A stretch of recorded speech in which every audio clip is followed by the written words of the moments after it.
So we have the feathers, we have the horse's mane in place. So let's just repeat the process in a way and give the horse its tail.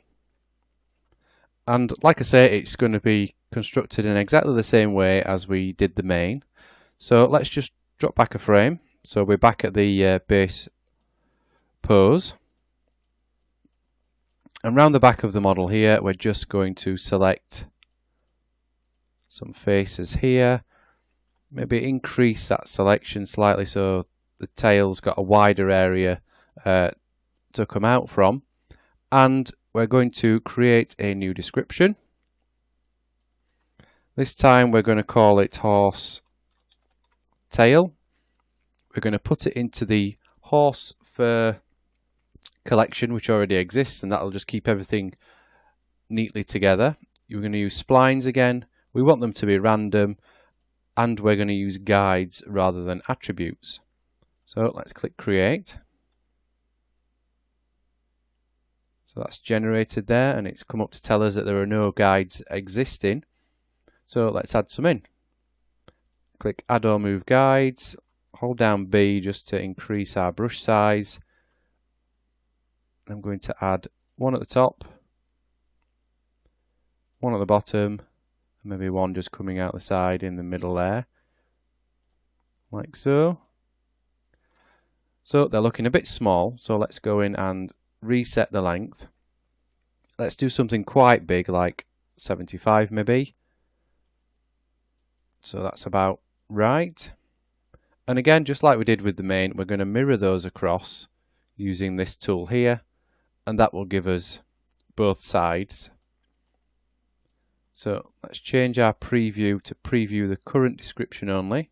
Click the button, and there we go. We can see the hair for the tail. So again, we don't want it to be grey, so I'm going to just change the colour in here. When it's down at the bottom, it will try and use the colour of the shader that's applied, but for now we want it to be black. So if we just move that up a bit, the tail becomes black. You could have it red, you could have whatever colour you wanted. It's not going to tint it when you come to render. It's just purely for display purposes in this viewport. So while you're working, you may want it to be red just because it's easier to see. But for us, I'm just going to set that at black, just so it's like the mane. Now the mane and some of the feathers have disappeared because they're not updating. So don't worry about those as you're working. So just as we did with the mane, now it's our turn to go in and pose these curves.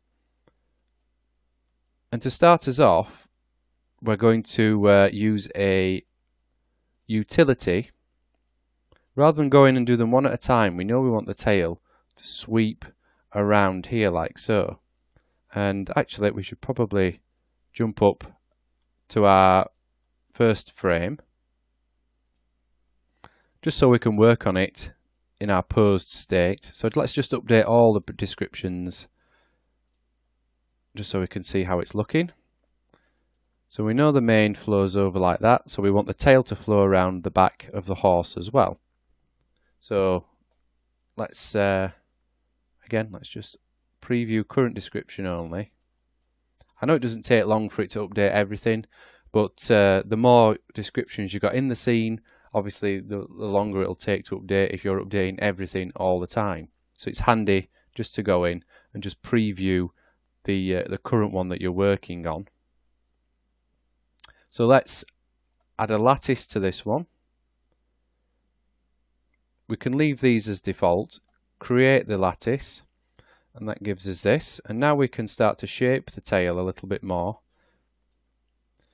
Maybe pull it out like so, and then rotate, scale, just to flare out the tail towards the end. It's like the middle lattice here.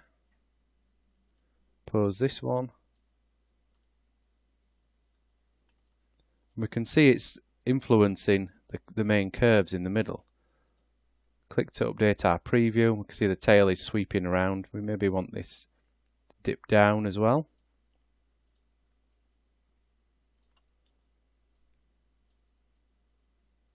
Maybe rotate those slightly.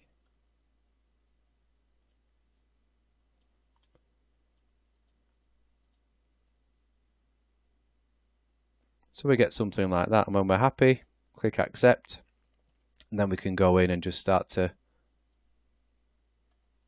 adjust these manually one at a time.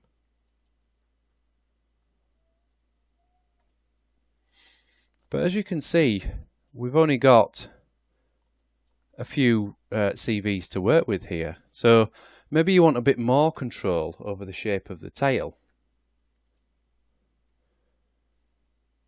So let's just deselect this.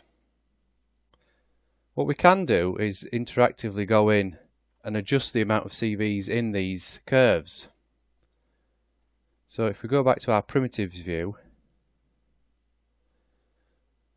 next to guide tools we have this rebuild button, and we can dictate how many CVs are in these curves. So we could just increase that to 10,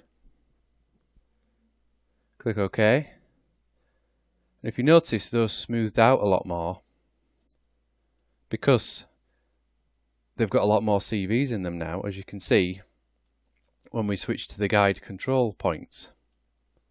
And this is going to allow us to just put in a bit more of a wave,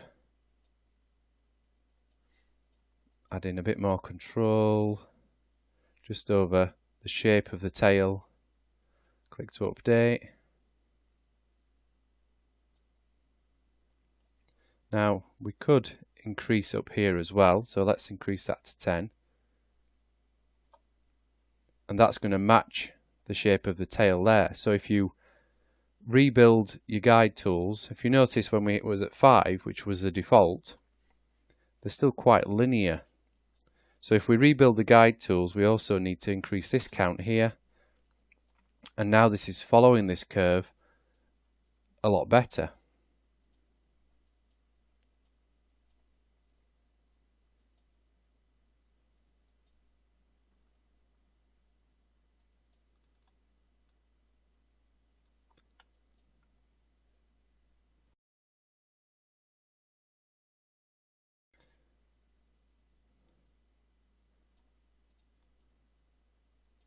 So the tail's looking a lot better. It's looking a bit straight down here, but again, this is just a case of going in and adjusting these curves manually, or use some of the other tools just to vary the shape a little bit more.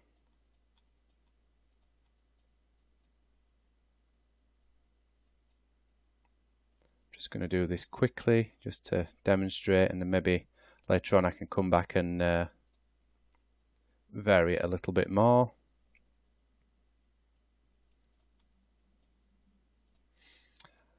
And obviously there are more tools in the utilities. Once you increase your CV count, you can use these tools. So we could use the straighten guide, which will just straighten the selected guide like so. Undo that. The reshape, just deselect that. Reshape the guide. Create a guide deformer, and that has just given us 4 points to play with there. It's almost like a mini lattice deformer, but it's curve based. So that means that you can you're editing it rather than going in and editing each little point. You can edit it on a more global scale, so this on fewer points. So if you want to make a bigger movement, you could use this. Click accept. Let's say we want, there's lots of points in this here, so we'd have to go in and edit each one. So instead, create a guide deformer with 4 points, which we've got here, and then we can adjust this on a more global scale. So like I say, it's almost like a mini lattice deformer. Click accept, update that. So there are tools in here which can help you to guide these curves and mold these curves a lot, well, just to make your life a lot easier basically. So on top of that, just like we did with the main, we can go in and add clumping and other things like that. But what I'm going to do is I'm going to leave this video here, allow you to play around with those curves a little bit more, and we'll just continue on in the next lesson.